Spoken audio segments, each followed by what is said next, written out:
Empecemos ahora hablando de, no sé, de memoria. O si quieren podemos abrir un editor, eso no lo había pensado. Porque hay gente que estaría bueno saber, voy a hacer lo siguiente. Voy a armar una encuesta acá. Quiero ver, sí, sí, más. Quiero ver cuánta gente viene con qué lenguaje existe algo uno. Para ver más o menos dónde estamos parados. ¿Sí? Ahí está, iniciar. Ahí se pueden ir contestando la encuesta a ver cuánta pila le tenemos que meter a... No puse otra opción porque creo que no hay otra opción que sea C o C++ en algoritmos uno. C++ o Python. Creo que otra cosa no hay. Pero ¿qué están? Yo con Costa hice Python un poquito de ese al final. En el final te lo toman, un poquito. Está bien, pero hiciste Python. Claro, es más Python.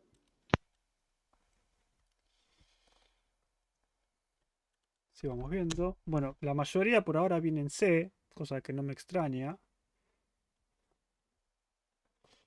Bien, hay 20 personas, hay 20 desafortunados que vienen de Python. Me parece bien. ¿Cómo podemos empezar? Vamos a empezar haciendo un pantallazo de C. Si quieren, no pensaba hacerlo, pero ya que estamos, como tenemos 20 personas que vienen de Python y además hay otros tantos que seguramente no tienen bien fresco, porque siempre hay. Hagamos lo siguiente. Ustedes en Algoritmos uno vieron algoritmos básicos, ¿sí? Vieron cómo funciona un programa, vieron programación estructurada, los conceptos, vieron las estructuras de control, vieron cómo modularizar un programa en funciones, vieron algunos algoritmos de ordenamiento, ¿sí? Y quizás manejar alguna estructura básica. ¿Alguno vio algo más que esto? ¿Alguno vio, por ejemplo, recursividad, archivos? Sí, algo de archivos. ¿Sí? Bien, un poco de recursividad. ¿Cuál es el objetivo de Algoritmos 2? El objetivo de Algoritmos 2 es que aprendan dos cosas, a la que nosotros le vamos a agregar una más, que bueno, es digamos, fuera del plan de algoritmos, pero es algo que nosotros suponemos que es importante que lo vean. La primera parte de Algoritmos 2 es aprender cómo funcionan distintas estructuras de datos y que estén capacitados de crear sus propias estructuras de datos. ¿Sí? Eso es importante que lo sepan hacer, que sepan trabajarlas, sepan entenderlas, sepan saber cómo funcionan y llegado el caso sepan crear sus propias estructuras de datos, ¿sí? Para resolver el problema que tengan que resolver. La segunda cosa que ven en Algoritmos 2 es poder analizar, quizás no queda lindo puesto en estos términos, pero es poder analizar qué algoritmo, qué estructura es mejor que otra. ¿Sí? Decir que una estructura es mejor que otra no es correcto, ¿sí? Porque una estructura puede ser mejor que otra en cierta situación. ¿Sí? Entonces, el objetivo es que ustedes sepan, de acuerdo en la situación en la que estén, saber qué estructura les conviene usar y por qué. O saber qué tipo de algoritmo les conviene usar y por qué. ¿Sí? Un poco el objetivo de Algoritmos 2 es darles las herramientas necesarias para que ustedes puedan hacer esto. ¿Sí? Y la tercera parte, que es la que le agregamos nosotros, es que ustedes se lleven de acá un concepto de cómo funciona una computadora y cómo funciona un lenguaje de programación. ¿Sí? Que es algo que no se ve mucho en otras materias. Quizás en estructura del computador o en organización de computadoras van a ver algo más. Van a ver cómo funciona la memoria, van a ver, eh, no sé, las calles, van a ver el pipeline, van a ver un par de cosas. eh, pero nos gusta dar esto como introducción, ¿sí? Para que ustedes ya se vayan con un modelo mental armado de cómo funciona todo esto. Entonces, ¿el hola es un hola mundo? No me acuerdo, esto es código...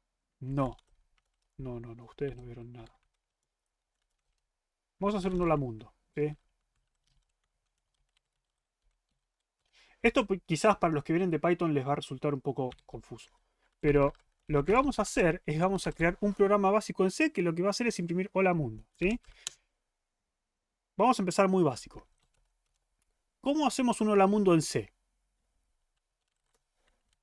Básicamente lo que vamos a hacer es intf hola mundo /n, ¿sí? Ahí está, ¿sí? Este sería un hola mundo en C, ¿sí? ¿Y qué partes tenemos acá? Sobre todo para los que vienen de Python. Tenemos el include stdio.h. Esto sería el equivalente a los import de Python, si ustedes quieren, ¿sí? Todos usaron import, los que vienen de Python, me imagino que sí, ¿no? Aprendieron cómo funcionan. Los parámetros están de más, tranquilos, ya vamos a llegar. Ya vamos a llegar. No desesperen. Necesito gente de Python que me confirme, pero supongo que sí. Supongo que vieron cómo funcionan los import. Básicamente Sí, acá lo sí, que sí. estoy haciendo, gracias, estamos incluyendo código externo, ¿sí? Existe esta biblioteca stdio.h que nos va a proveer ciertas funciones, la estamos incluyendo. Después lo que hacemos es, estamos declarando, tenemos una función, ¿sí? Cuyo nombre es main, este es el nombre de la función, este es el tipo de dato que devuelve, estos son los tipos de datos y parámetros que recibe, que en este caso, como dijo alguien, no hacen falta, se pueden sacar, vamos a saltearlo, y después adentro, entre llaves, están las sentencias que pertenecen a esta función. ¿Sí? Rápido, para los que vienen de Python, los programas en C no pueden tener sentencias fuera de una función. ¿Sí? Yo no puedo tener esto así. Esto no es válido. Todas las sentencias ejecutables tienen que estar dentro de una función. ¿Sí? Y por defecto, la función principal de mi programa es main. ¿Sí? ¿Qué significa este programa? Significa que cuando yo ejecute este programa, se va a empezar a ejecutar la función main y la función main va a imprimir hola mundo y va a devolver el valor 0. ¿Sí? Hasta acá creo que es bastante sencillo. De nuevo, si algo no se entiende, preguntan. Y lo que vamos a hacer con esto es vamos a correrlo. ¿Cómo corremos este programa? Vamos a hacer...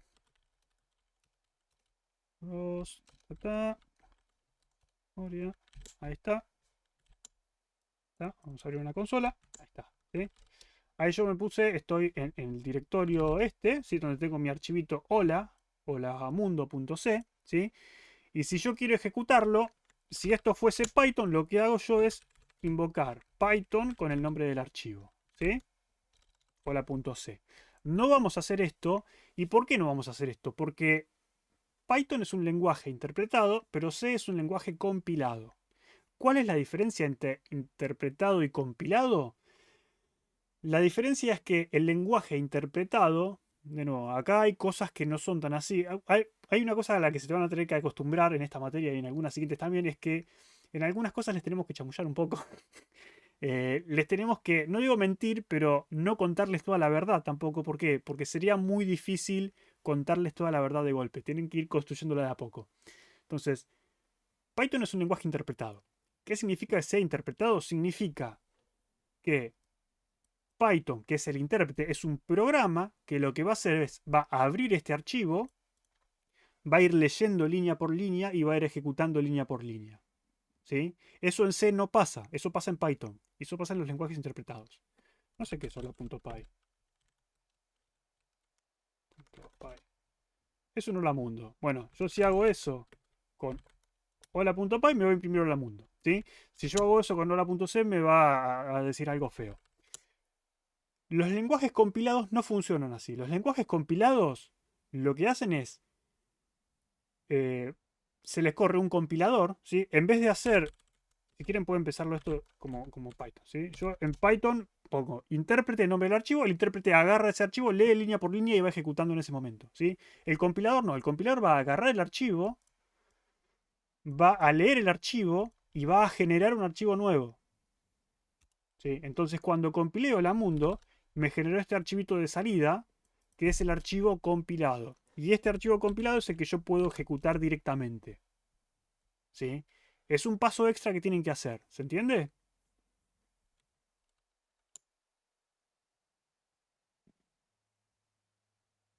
Sí, Lucas. Bien. Sí, sí, sí. Sí, sí. Bien. Entonces, el lenguaje compilado tiene un paso extra que es la compilación. Ventajas y desventajas de cada uno. LS, ¿qué hace? LS es listar los archivos que hay en el directorio. O LL. ¿Sí? Entonces, por qué la diferencia? Bueno, si ustedes lo piensan, dicen, bueno, Python, tengo el intérprete que va a leer línea por línea y va a ejecutarlo en el momento, ¿sí? Ese leer línea por línea, darse cuenta qué hace cada línea, interpretar cada línea y después ejecutarla, lleva cierto esfuerzo, ¿no? Lleva cierto trabajo. Alguien tiene que hacerlo. A diferencia de eso, un lenguaje compilado hace ese trabajo, lo hace antes, ¿sí? Entonces, yo le corro el compilador, hace ese trabajo de recorrer el programa línea por línea y ver qué haría esa línea, y me genera un archivo nuevo con código que puede entender la computadora, ¿sí? Si yo hago, ¿sí? Este es el contenido del archivo a.out, que es, bueno, tiene muchos números adentro. Estos números son números que el procesador puede entender y ejecutar, ¿sí? De nuevo, las verdades a medias que les voy contando, ¿no? Pero básicamente acá dentro, entre estos números, están codificadas las operaciones que el procesador va a poder ejecutar, ¿sí? Entonces, en tiempo de ejecución, yo simplemente le mando esto al procesador y el procesador sabe qué hacer. No hay ningún overhead, no hay ningún tiempo malgastado, entre comillas, en leer el archivo, ver qué hace cada línea, interpretar, pensar, ir a buscar las bibliotecas, ¿sí? Toda esa carga, todo ese trabajo extra que Python hacía en tiempo de ejecución, C lo hace en tiempo de compilación. Entonces la ejecución es más rápida. ¿Por qué? Porque no tiene que hacer todo eso. ¿Sí? ¿Se entiende hasta acá? Sí. A.out está resaltado para que sepas que es archivo compilado. No. A.out está en verde simplemente porque es ejecutable. ¿Sí? Tiene el permiso de ejecución. El verde significa que es ejecutable, nada más. Yo podría ponerle permiso de ejecución a hola.c. Obviamente que no va a funcionar. Pero bueno, se puede. Bien, perfecto. Vamos a hacer, ya que lo vienen entendiendo bien, voy a hacer algo que no debería hacer, pero lo voy a hacer igual. Esta es la clase que dábamos al principio y después nunca más las di porque supuse que se confundían un poco. Si yo pudiera encontrarla, acá está. Workspace. Para darles un panorama un poco más amplio. Acá. Teoría. Teoría. Práctica. Compilación. Creo que es este. Aquí está. Sí, esta es la presentación que damos siempre. Dejamos de darla porque, bueno, perdíamos un poco de tiempo.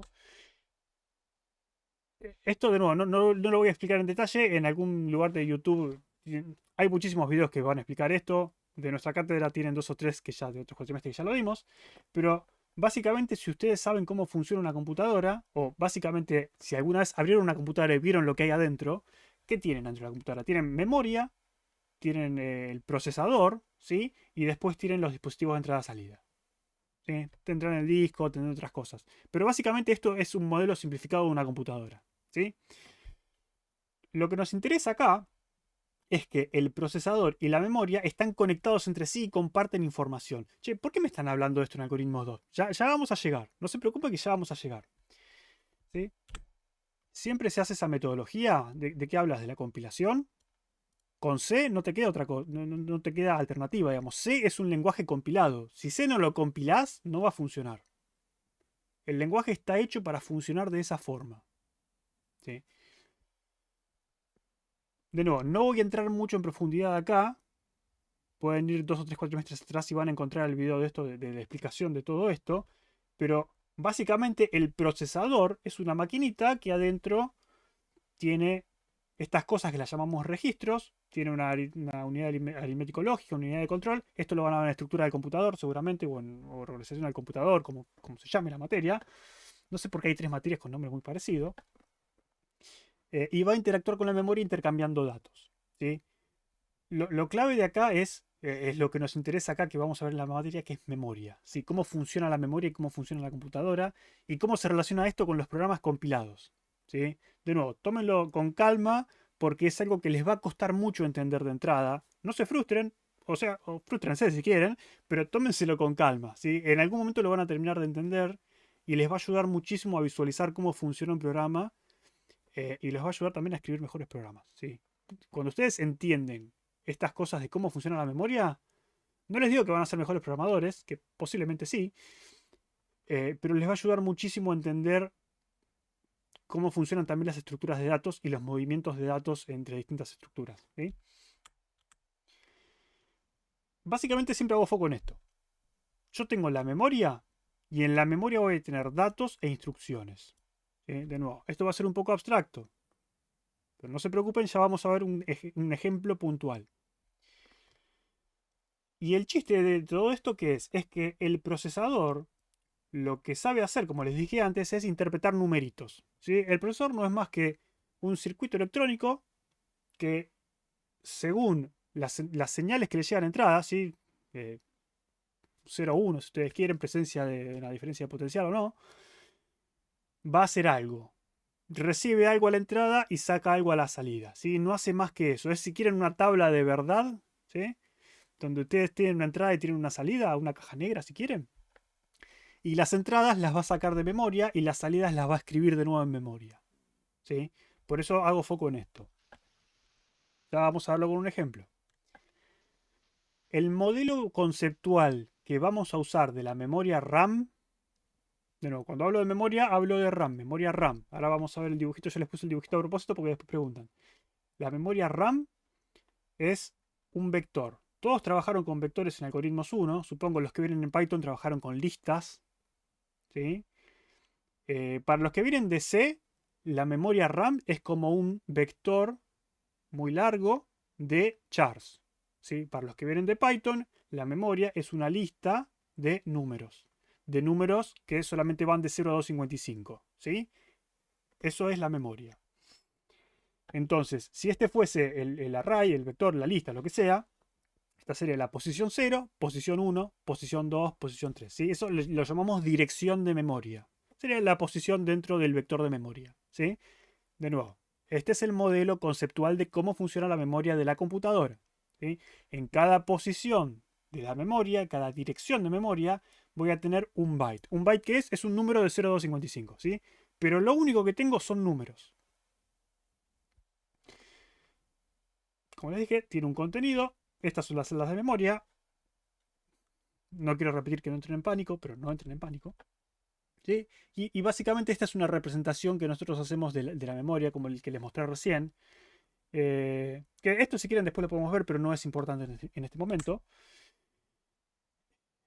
Y lo que es importante que entiendan es que la computadora, como les dije antes, tiene el procesador, tiene la memoria y tiene un montón de dispositivos. ¿Sí?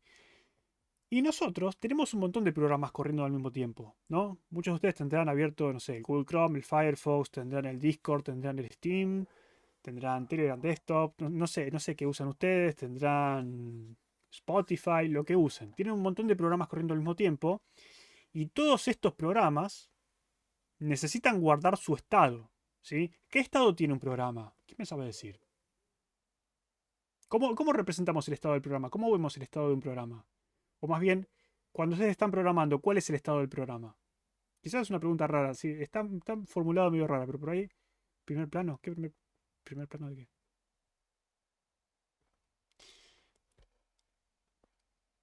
Los pregunto de otra forma, porque la pregunta fue muy rara. ¿Qué elementos de mi código fuente me representan el estado del programa? ¿En ejecución? Sí, el programa en ejecución, obviamente. Si el programa no está en ejecución, no tiene estado, digamos, no existe. ¿Qué es el estado de un programa? Las variables, exactamente, las variables. ¿Sí? A medida que el programa va corriendo, los valores que están almacenados en las variables van a ir cambiando. ¿Sí? Eso es lo interesante de un programa, es ver cómo modifica las variables para llegar a hacer tal cosa. ¿Sí? Para hacer, no sé, para conectarse con un servidor web y traer una imagen o traer una canción y después reproducirla, a ver en qué parte de la canción está reproduciendo, a qué velocidad, ¿sí? Todo ese tipo de cosas es información del estado del programa que me va a decir qué está haciendo el programa en ese momento. Todo eso hay que guardarlo en algún lado, ¿no? Las variables en algún lado tienen que estar guardadas, ¿sí? Mientras el programa esté en ejecución, las variables tienen que mantener su valor. ¿Estamos todos de acuerdo en eso? ¿O no? Sí, no, suena bastante lógico lo que decís, Lucas, digamos, no estás diciendo nada del otro mundo. Sí, está bien, lo sé. Entonces, ¿Dónde se van a guardar estas variables? La respuesta es en la memoria RAM. ¿Sí? Entonces, cuando ustedes tienen muchos programas corriendo, imagínense que la memoria RAM es una sola, por más que tengan 8 GB de RAM, en algún momento se va a llenar. En algún momento tenemos que ver cómo organizar la memoria para que los programas puedan coexistir.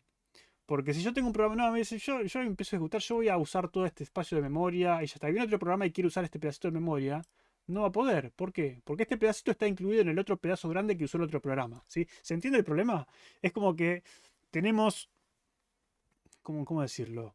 Nos vamos al campamento y tenemos una carpa y hay dos personas en la carpa y se quiere meter una tercera, che, no entras acá. Organicémonos de otra forma, no sé, tenemos tantas carpas, organicemos, dividamos la gente para que entre en las carpas que tenemos, ¿sí? Algo así. Tenemos esta memoria RAM, como en el sub. No, en el subte no se organiza nadie. En el subte empujan y suben. Sí, de una. Los horarios de cruzada, ponele. Sí. Entonces, como cada programa tiene que mantener el estado de su ejecución, tiene que mantener sus variables y tiene que mantener otra información que ya vamos a ver, necesita una porción de memoria para trabajar. ¿Sí? La memoria justamente va a ser donde yo voy a guardar todo eso. Y los programas tienen que estar corriendo todos al mismo tiempo. Entonces, ¿cómo hago yo para coordinar eso? Bueno, el sistema operativo va a ser quien maneja la memoria y que le asigna a cada programa en ejecución una partecita para que use. Y lo que significa eso es que la memoria va a estar organizada de cierta forma. ¿Sí? Cada programa que esté en ejecución va a tener asignada una parte de la memoria para guardar las variables locales. ¿Sí? No quiere decir que esté delimitado de alguna forma. Simplemente el sistema operativo sabe, mira, de acá a acá va a vivir este programa y lo sabe el sistema operativo, nada más. No es que van a encontrar una división física dentro de la memoria que dice acá esto es el stack, ¿sí? No. Stack le llamamos a donde se guardan las variables locales, ya lo dije. Pero de nuevo, el concepto de memoria es un vector grande. ¿Sí? Es como que ustedes tengan, volviendo al código, de nuevo, supónganse que ustedes tienen, por ejemplo, char stack, no sé, muy grande el stack, ¿sí? Tienen el stack. Entonces lo que yo digo es que inicio programa, sí, inicio programa 1 igual a, no sé, la dirección de memoria 1, 2, 3, 4, 5. ¿Qué significa esto? Si este fuese el sistema operativo, no es, pero si este fuese el sistema operativo, yo sé que tengo una memoria RAM de esta cantidad de elementos, esta cantidad de bytes, y que el programa 1 va a empezar a ejecutarse en esta dirección de memoria, ¿sí? O va a guardar sus datos desde esa posición en adelante, ¿sí? De nuevo, es algo medio abstracto todavía, pero conceptualmente el modelo es así. ¿Sí? Bien. Entonces, como cada programa va a tener asignada su porción de memoria, es imposible que haya conflictos, ¿no? Teóricamente no. Si cada programa respeta lo que le dieron, no hay problema. Nota aparte, además de asignarse un espacio para las variables locales, hay otras cosas que tenemos que guardar. Hay una zona que se llama heap, que ya la vamos a ver. Una zona que se llama text, que es donde se guarda el código. Como les dije antes, el código son numeritos, numeritos que ejecuta el procesador. El procesador sabe leer de la memoria RAM. Y en la memoria RAM tiene que estar el código entonces. El código son numeritos también. Entonces hay una zona asignada para que el programa cargue su código compilado. Compilado, no como Python que es texto. Esto es código compilado, son numeritos. Y otras secciones que vamos a ir viendo más adelante. No quiero avanzar mucho más sin antes preguntar. ¿Hasta acá se entendió todo o estoy hablando en otro idioma?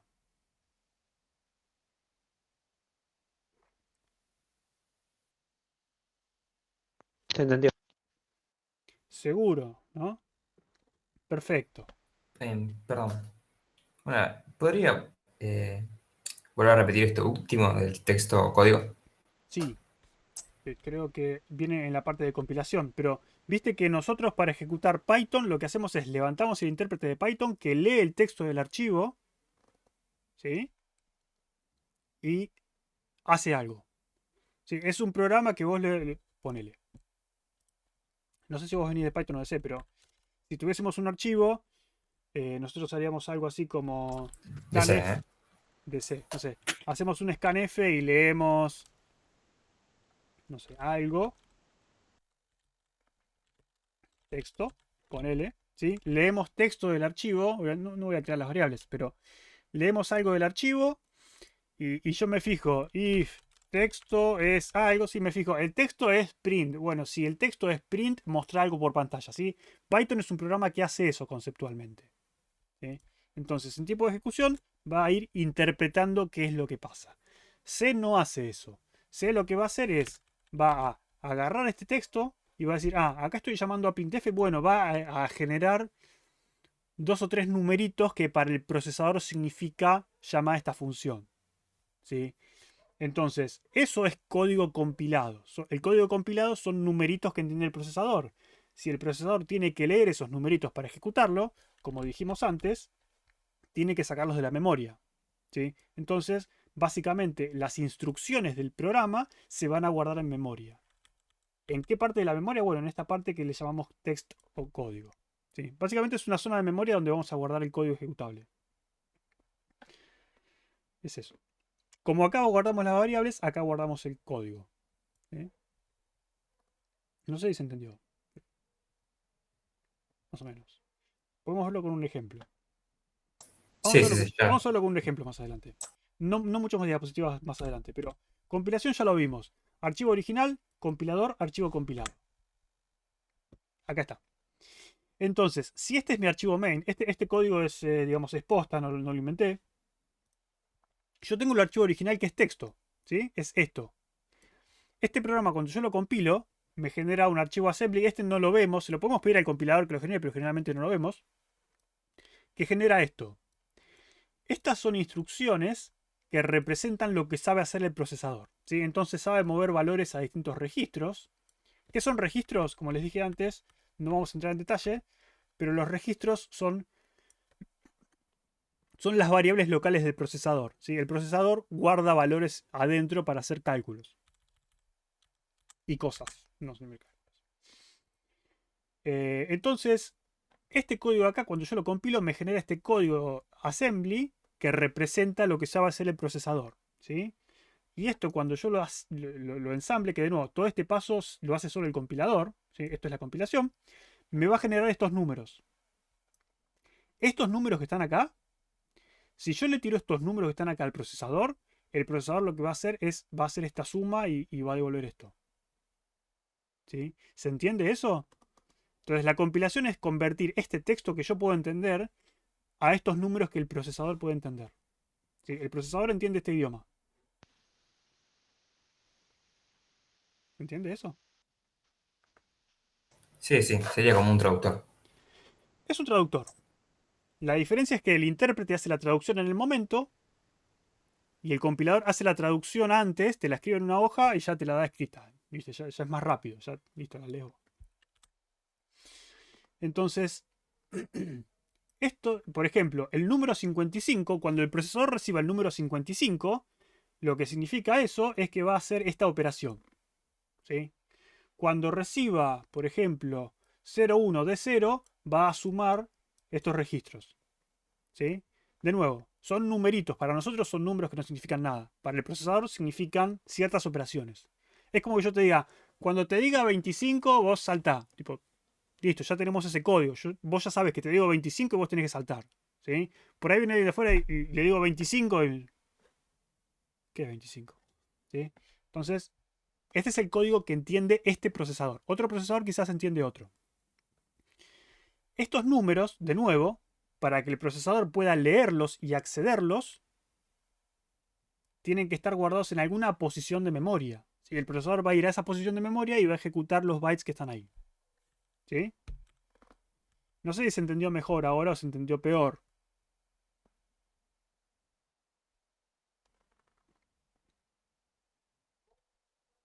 Se entendió, se entendió. Mejor o peor. ¿Se entiende? No sé si me voy a acordar, pero No tenés que acordártelo, tenés que quedarte con la idea de cómo funciona. No tenés que saberte de memoria nada. Tenés que entender el concepto. No pretendo que lo tengan ahora el concepto. Como les dije al principio, esto cuesta porque no están acostumbrados a pensar cómo funciona la computadora. Porque generalmente se acuerdan, no, ustedes escriben esto y pasa esto. ¿Está bien? ¿Y cómo se logra que pase todo eso? Bueno, en el medio está pasando todo esto. ¿Sí? Vos compilás el archivo .c, lo que hace eso es que interpreta lo que dice el archivo y dice, para que el procesador, para lograr esto, tengo que mandarle al procesador estos numeritos. ¿Sí? Entonces, por eso cuando el archivo está compilado es mucho más rápido ejecutarlo. ¿Por qué? Porque el procesador ya tiene los numeritos que tiene que ejecutar. ¿Sí? No hay ningún proceso intermedio que se esté ejecutando en ese momento. Bien. Entonces, si Tengo una volvemos... pregunta. Sí, Em, con el tema a ver, cada numerito que lo guarda en la dirección de memoria, sí. lo debería guardar en direcciones de memoria todas en orden, por Contiguas. decirlo. Ok, y ahí ponerle, viste, pasa del segundo al tercero de 56 a 59. Sí. No importa eso, no es el orden. Importa porque esta es la instrucción que está en la dirección de memoria 401155. Esta está en la 401156, 57, 58, 59. Ah, ahí va, claro, Digamos, en cada posición de memoria almacenás un byte. claro. Sí, no entendía por qué, pero ¿Sí? va. Gracias. Entonces, es por eso. Por eso les dije antes, un byte en cada posición de memoria. Bien. Lo que le decía esto, bueno, esto es el intérprete. Archivo original más intérprete se comporta como un archivo binario porque hace esto, pero en tiempo de ejecución. Obviamente que tiene que hacer todo este procesamiento en tiempo de ejecución, va a ser un poco más lento en tiempo de ejecución. Pero bueno, no tienen que compilar. Bueno, ¿cómo funciona la compilación en C? No sé si verlo, pero vamos a hacerlo muy rápido. Después pueden volver a mirar el video si quieren, ya están otros videos también, pero básicamente tienen el archivo .c, le pasan el compilador y esto lo que va a hacer es, que ustedes no lo van a ver a menos que se lo pida, va a generar un archivo que se llama archivo objeto. De nuevo, no tengo intención de que esto lo entiendan todo, pero por lo menos que lo hayan escuchado y que en algún momento les suene, está pasando eso y después puedan volver y entenderlo mejor, ¿sí? Esto lo van a entender cuando empiecen a trabajar y empiecen a programar, no lo van a entender ahora. Si lo entienden ahora, mejor. Entonces, feliz de la vida. Entonces, tienen el archivo original, lo compilan, les genera un archivo objeto que va a tener toda la información de este archivo, pero le va a faltar algunas cosas. Va a venir un procesamiento nuevo que se llama enlazador y esto va a generar un archivo binario. ¿Sí? ¿Por qué se hace este procedimiento? Porque en general yo no compilo un solo archivo .c, sino que compilo varios archivos .c. Entonces, puedo compilar por separado varios archivos .c, ¿sí? Si yo por cada uno generara un binario, esto no funcionaría, porque después no puedo... Si los tres son archivos ejecutables, no puedo combinarlos. Necesito saber cómo combinarlos, ¿sí? Entonces, justamente lo que hace el enlazador es eso, ¿sí? Genera tres archivitos que no son ejecutables, pero que tienen la información suficiente para generar un ejecutable. Viene el enlazador que junta esos objetos y genera un binario final, ¿sí? Y ahí se le pueden meter bibliotecas externas o lo que sea, que de nuevo no es la intención que lo entiendan ahora, pero que sí después en algún momento lo van a ver. Y si queremos ver más detalladamente cómo funciona la compilación, que de nuevo es siempre el mismo procedimiento, pero visto un poco más detallado, nosotros además de archivos .c tenemos archivos .h. Esto es algo que en Python no tienen, por suerte. Ya lo van a ver cómo funcionan y qué son, ¿sí? Primero viene un preprocesador que preprocesa las directivas que empiezan con numeral. Después eso genera un archivo .c preprocesado, se compila, assembly, ensamblador, archivo objeto, enlazador, ¿sí? Es agregar los pasos intermedios. Que de nuevo repito, y perdón por ser cargoso, no tengo intención de que lo entiendan 100% ahora. Lo van a entender cuando lo empiecen a usar. Sobre todo los que vienen de Python. Este es un ejemplo de cómo funciona el preprocesador, pero de nuevo, ahora mismo no me interesa. Esto es un archivo de código objeto, también les muestra cómo funciona, pero ahora mismo no me interesa. Estoy pasando rápido porque creo que hay algo... No, creo que no hay nada más importante acá. Lo del stack. Lo del stack lo vamos a dejar para dentro de un rato, ¿sí? Lo que voy a hacer ahora son dos cosas. Primero, preguntarle si hay alguna duda con esto. ¿Hay alguna duda con esto? Ya lo hice.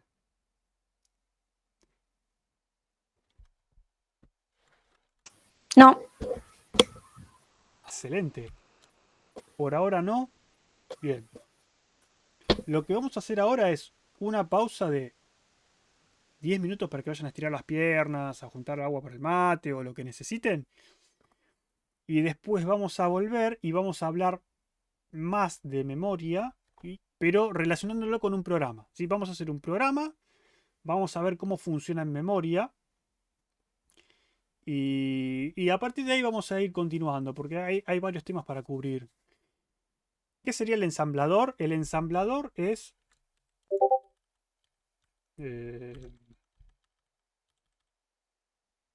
vamos. Anda para atrás. Anda para atrás. Acá. El ensamblador es básicamente el que transforma este archivo assembly en código ejecutable por el procesador. ¿Sí? Esto que está acá es texto. Esto sigue siendo texto. ¿Sí? El compilador transforma el texto escrito en lenguaje C a texto escrito en lenguaje procesador. Digamos, ¿sí? Pero esto sigue siendo texto. Este texto tengo que convertirlo en un numerito. El ensamblador hace eso. ¿Alguna otra duda más? Excelente. Bueno, hagamos una pausa de 10 minutos y volvemos con el resto de la clase.